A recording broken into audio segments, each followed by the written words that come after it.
नमस्ते, मैं हूं किरण पटेल। आप सभी का स्वागत करती हूं अपने YouTube चैनल पर। आज मैं एक नाच पर के गीत लेके आई हूं। कमेंट में बताना कैसे लगा। पसंद आए तो चैनल को सब्सक्राइब करना। साड़िया में जाड़ा बा सितारा, किनारा इसमें मखमल का। साड़िया में जाड़ा बा सितारा, किनारा इसमें मखमल का।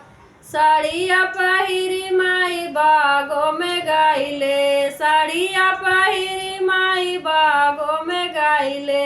मालिया कहे हाय हाय, किनारा इसमें मखमल का। मालिया कहे हाय हाय, किनारा इसमें मखमल का। साड़िया में जाड़ा बा सितारा, किनारा इसमें मखमल का। साड़िया में जाड़ा बा सितारा, किनारा इसमें मखमल का।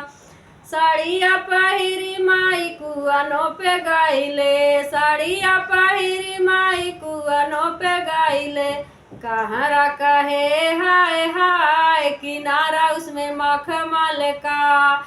कहरा कहे हाय हाय, किनारा इसमें मखमल का।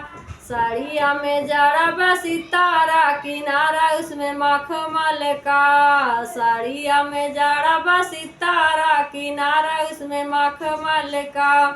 साड़िया पहिरी माई महलों में गाइले, साड़िया पहिरी माई महलों में गाइले। राजावा कहे हाय हाय, किनारा उसमें मखमल का।